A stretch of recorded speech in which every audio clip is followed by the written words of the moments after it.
It's now my great pleasure and honor to introduce the introducer, Nelson Cunningham, my incredibly good friend, who's been an important advisor and counselor to us. Nelson is the managing partner at Kissinger McClarty here in town. Certainly in our party, one of the foremost experts on foreign policy, on globalization, on trade, on Latin America, and somebody who is really, I just want to say, has been literally an invaluable friend and advisor to our organization. He is also just a wonderfully good guy, in addition to being smart, talented, and bilingual. It's really a great honor for me to introduce Nelson Cunningham. Nelson, welcome.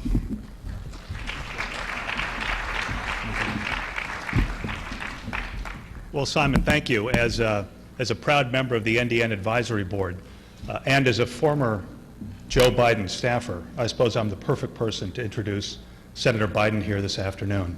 The public facts of Senator Biden's career are well known to all of you. First elected to the Senate at the age of 29 in 1972, having knocked off an incumbent senator. His leadership on the Senate Judiciary Committee, we all recall, in 1987, when he led the fight against Robert Bork's Supreme Court nomination. It deserves applause. His later leadership during the Clarence Thomas hearings in 1991, his leadership on crime issues as the author of the crime bill, which helped set President Clinton's positive crime agenda. Since 1997, he has served as the top Democrat on the Senate Foreign Relations Committee, where he has been a powerful voice for a strong, sensible, democratic foreign policy that isn't afraid to use force, but isn't afraid to try diplomacy first. He led the way to America's successful intervention in the Balkans with his leadership in the 1990s. Since 9/11, he has been a powerful champion and a powerful voice for democratic values in helping us all understand how to talk about the war on terror. In the fall of 2002, he labored mightily with Senator Lugar to help craft a sensible Iraq War Powers Resolution, which was blocked by the Bush administration. And since then, he has been a powerful critic of the administration's mishandling of the conduct of the war in Iraq.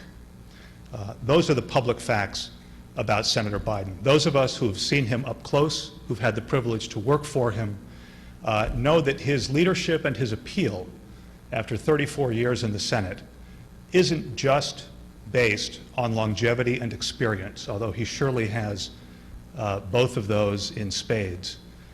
His leadership and his appeal really comes from his passion, the deep passion he feels for the things he believes in, and also the amazing persuasiveness that he brings to any problem, in which I've seen him use that persuasive ability in small rooms with senators and in large rooms in front of thousands of people.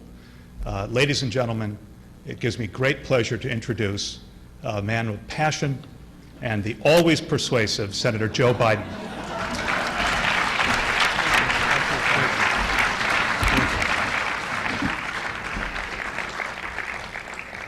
I was smart enough and talented enough to find and hire Nelson.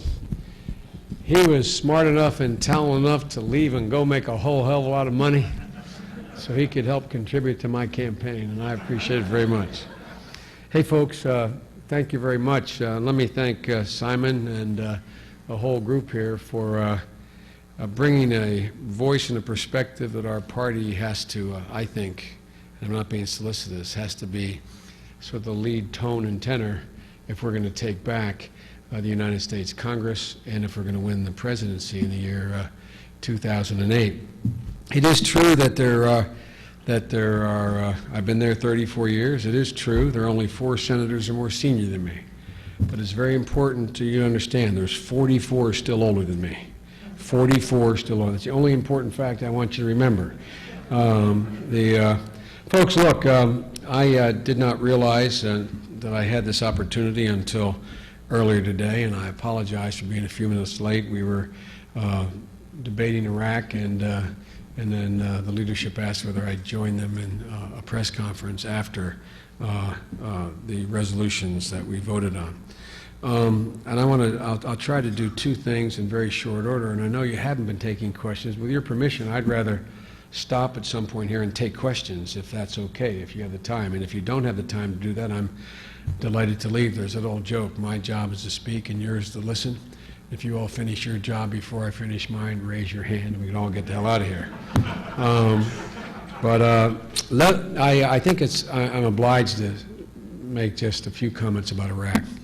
And I'm confident if you're a Democratic audience, there's a split view on Iraq, that there are differences in whether we should have gone in, whether we should have given the president the power, whether the war is reached a point that is beyond redemption, and whether or not there is still a requirement that we try to salvage our security interest. And Democrats are divided on that. But one thing we're not divided on, how badly this administration has bungled the war. I don't think it's hyperbole to suggest that absent another serious mistake like Iraq, which Iran would be in my view at this moment, but absent that, I think that the conduct of the war in Iraq, how it started, when it started, and the way it's been conducted, is going to go down in American history as one of the most significant foreign policy mistakes this country has made in the last 100 years. And that's not an exaggeration. I am not exaggerating. I think I'm stating what will become a historical fact. Hopefully it's a historical fact, because God willing, nothing else as bad is going to happen in terms of mistaken judgment. But, you know, Karl Rove, I was on Meet the Press or some program last weekend. I can't remember which one, but anyway, I was on one of them with Lindsey Graham. And Lindsey Graham, who basically agrees with me on most of all my criticism, and he has up to now, all of a sudden it was Lindsey the Tiger. You know, the program got over and we're hooked up. I'm in Wilmington and we're on the IFB, and I said, Lindsey, I guess you got the memo, huh? Because the Rove memo went out. And the way these guys are trying to deal with their absolute abject leadership in Iraq is to try to point out how we're divided. An unsolicited piece of advice you're obviously not asking for, but you are prominent in your communities, you are influential within the party. I would suggest we come up with a similar single line that they have, like they're using. The Republicans are totally united on this issue, unlike any other, from immigration through the economy. They're totally united on the president's mishandling of the war in Iraq. They're united in a failed policy, and they are. It's a failed policy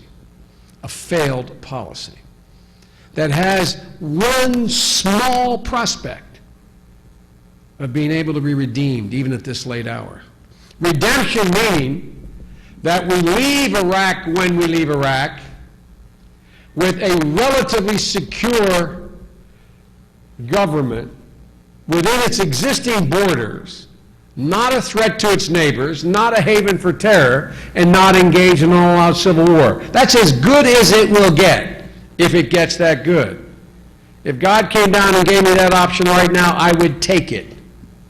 Because the idea of establishing a democracy in Iraq was never real, in my view, in terms of a liberal democracy. And from the outset, I've said that. But we are risking, with this present policy and the failure to alter strategy, we are risking having traded a dictator for chaos, a civil war, and a possible regional war, where our interest will be implicated for a long time. I ran and got elected in 1972.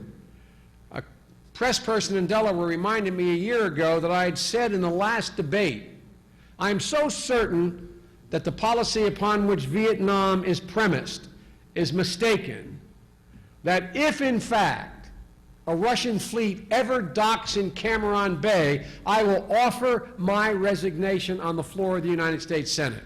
Literally, that's how certain I was that there's no geopolitical consequence for us leaving Vietnam.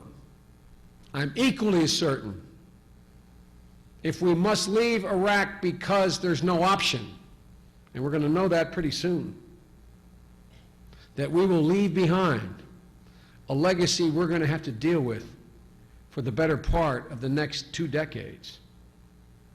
I'm the guy, unlike anybody else, who said before we went in, if we went into Iraq, oil would go to $60 a barrel. Remember they were talking about $10 a barrel and how this would be unified and be certain, so on and so forth?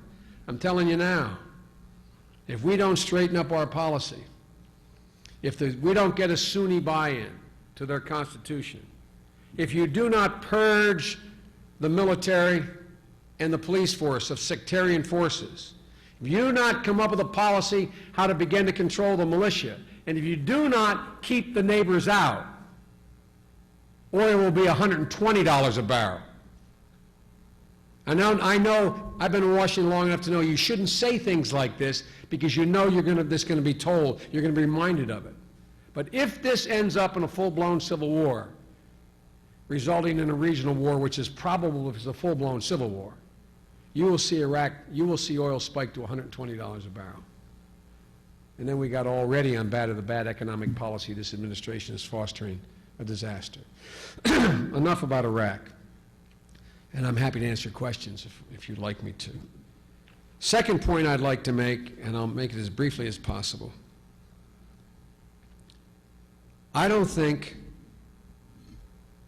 anyone can be the Democratic nominee and win the presidency without his or her ability to negotiate 2 threshold issues: security and faith. Security and faith.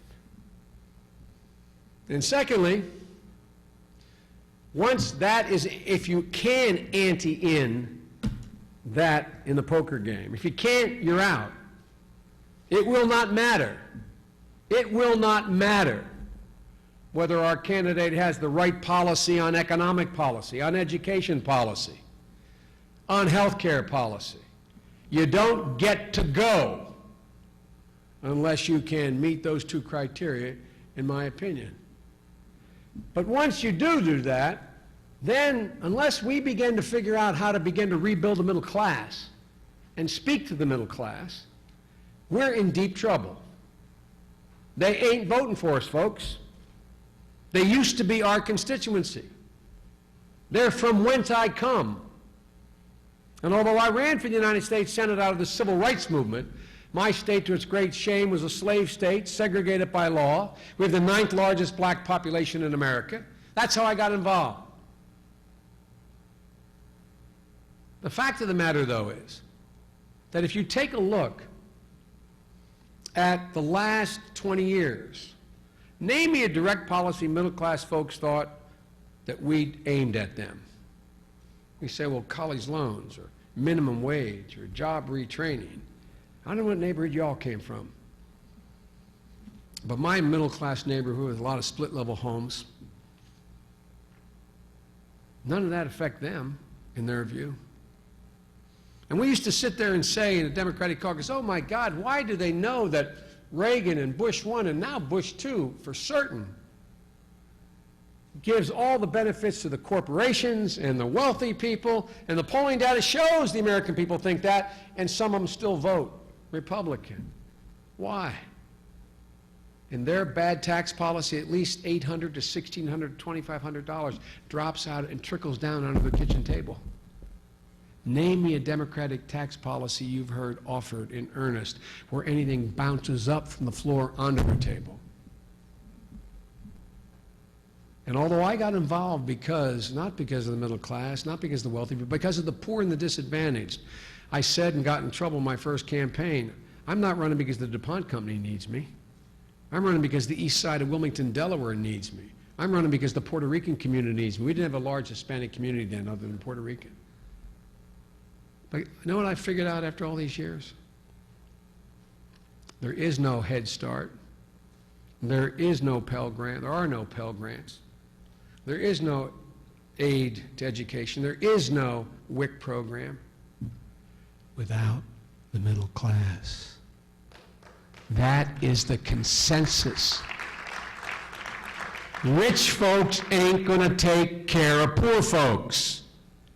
They have never, ever, ever, ever, ever, ever, ever done it. It's middle-class folks with a moral compass that says that's the right thing to do. And as they shrink, and they're shrinking, I fear the things I care about most are going to get lost, and that is the need for help for the disadvantaged, the dispossessed, and the desolate. And so, folks, we better be able to speak to them. And lastly, I don't think a Democrat can get elected unless he or she is genuinely optimistic. I'll say that again. I go to party caucuses, and I listen to really bright people lay out. I listened to three of the brightest people I most respect on economic policy. They finished, all the Democrats were saying, only two Democrats, Hillary Clinton and Joe Biden, said, whoa, whoa, whoa, whoa, whoa. I don't buy that. If I buy into that bleak assessment, I refuse to accept that. I refuse to accept it. I refuse to accept that we have to somehow acknowledge that we're sort of a Gary Hart 1984 campaign. We're consuming too much. Let us spank ourselves. We are to blame. We are the problem. I think the American people are tough. And I think all of Washington and both parties vastly underestimate the resolve of the American people. Vastly underestimate their resolve. They know every single problem we face is difficult, but they're not afraid to face them. They're just looking for somebody to say, here's the choice. Look, folks, crime rates are up. We're cutting local law enforcement. We're cutting the Biden crime bill. We're cutting out all those cops. They say, oh my God, where are we going to get them? How can we do this? If we just eliminated the $2.5 billion per year that we are giving oil companies to encourage them to invest when they made $35 billion. I had all 6 of the major oil companies before me in Judiciary Committee 3 weeks ago. Under oath, raised their hand. God bless Arlen. He made them be sworn in. I looked at the chairman of the board of ExxonMobil. I said, do you need that tax cut? And he started, I said, remember, you're under oath. Swear to God, somebody may have seen it. And he looked, and he was, oh God, he was angry. CEOs of oil companies aren't used to people asking them questions. I mean it sincerely. And he said, no, I don't need it. I went down the list, the other 5 CEOs. They said, we don't need it. I said, good. Okay, I said, I'm going to introduce a bill to take it away from you, to use it for other things. You support the bill? Oh, I thought he was going to burst. And he looked at me and he said, yes, yes. I went to the floor of the United States Senate. I couldn't even get a vote on it. Couldn't even get a vote on it because of the way it's controlled. But here's the point I make. You just eliminate that one single tax break. You can fund the entire COPS bill. You can restore the $2 billion a year we've taken away from the states. You can change the uptick in crime. Because my crime bill worked. Violent crime came down 8.5% per year, every year, at the same time that the cadre of crime committing years went up.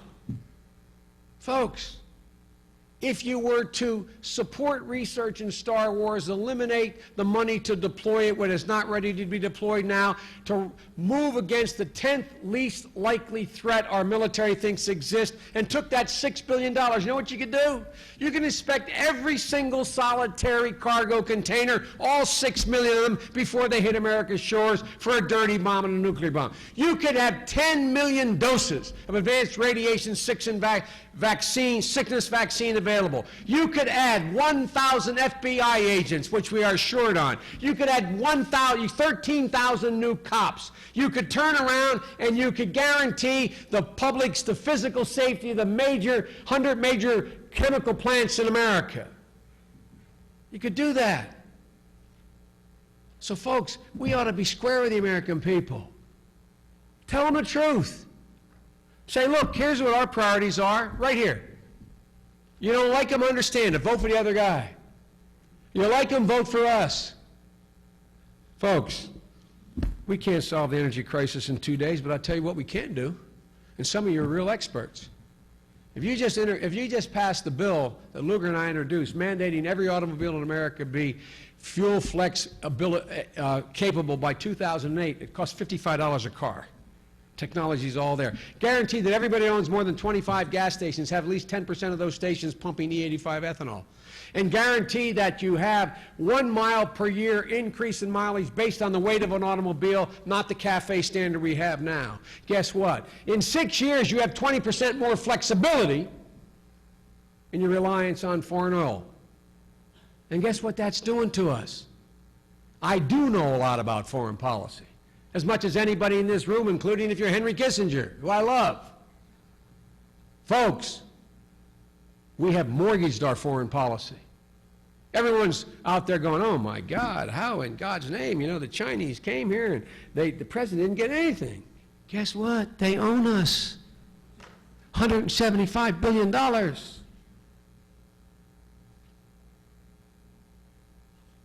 So folks, there's a lot we can do.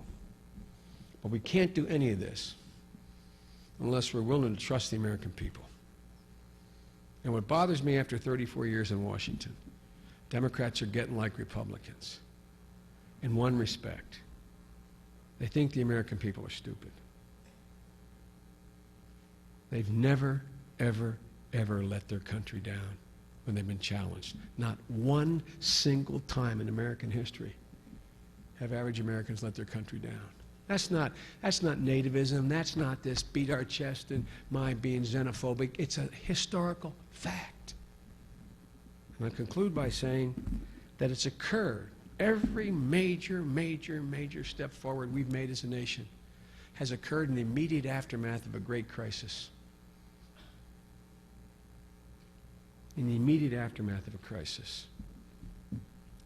George Bush is going to be judged very harshly by American history. Not for the mistakes he's made, and he's made many, but for the opportunities he's squandered, repeatedly squandered. Just imagine, folks, if on September the 12th, Franklin Roosevelt had been president, or John Kennedy, or others you might think of. I imagine you would have heard, literally, not figuratively, imagine you would have heard a speech like this. My fellow Americans, we have been dealt a tragic blow. 3,000 of our fellow Americans have been murdered.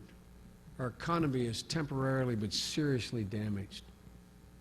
And there's a new rise of a threat that we haven't had to face before in human history, where something other than a nation state can existentially threaten our well-being. But folks, we'll overcome this like every other generation in history has. And by the way, I'm making 2 announcements today. I'm announcing that I've called a meeting for the major powers to meet in Brussels on October the 1st to begin to jointly plan the demise of the rise of Islamic fundamentalism. And I'm going to the United States Congress in 2 weeks. I'm introducing an energy bill to free us from the iron grip of the oil oligarchs, and I demand your support. Who would have said? Okay, I mean, I don't say it for an applause line. Ask yourself, I mean, literally, as we Catholics say, examine your conscience. Ask yourself, do you think anyone would have said no? Do you think anybody would have said no? What we were told? Literally, we were told, fly and go to the mall. Not figuratively, literally. Good things to do. And then we were told, in this generational war on terror, we are going to have the most significant tax cut in American history, and I'm now, watch me, going to divide the nation based on faith. Folks, we still have an opportunity. Everybody remembers 9/11. I'll tell you my most vivid image of 9/11. and I mean this literally, and I bet when I tell you, you'll remember it. It's after the towers came down, CNN, I believe it was, showed young people, they look like they're young people, look like they were young professionals between the ages of 25 and 40 or something, lined up single file in New York City, block after block as far as you could see. They were standing in line to give blood. And they stood there after they were told no more blood was needed. If that was not a silent scream saying, please let me help mend this country's broken heart, I don't know what was. Folks, don't give up on our people. Don't give up on the grit of the American people. They know these are tough problems, but they know they're soluble. Seamus Heaney, I'm always quoting Irish poets. My colleagues are kidding me about it all the time. They think it's because I'm Irish. I don't do it for that reason. I do it because they're the best poets. But Seamus Heaney wrote a poem that won the Nobel Prize for Poetry, I think in 96 or 7, mid-90s. And there's a stanza in it that, and the reason why poetry is so good, it more concisely states an intellectual notion and an emotion than prose can. And I think this sentiment lives in the heart of the vast majority of Americans. He said, history teaches us not to hope on this side of the grave, but then, once in a lifetime, that longed-for tidal wave of justice rises up, and hope and history rhyme. I believe with every fiber in my being after 34 years. We are poised like no generation has been for the last 60 years to change history on the margins. We have a shot at making hope and history rhyme, but it will not occur unless we're more straightforward, blunt, and demand more of the American people to deal with what they know to be the genuine crises and problems we face. They're up to it. The question is, are we up to it? Thank you for listening, and if there's time, I'll take questions.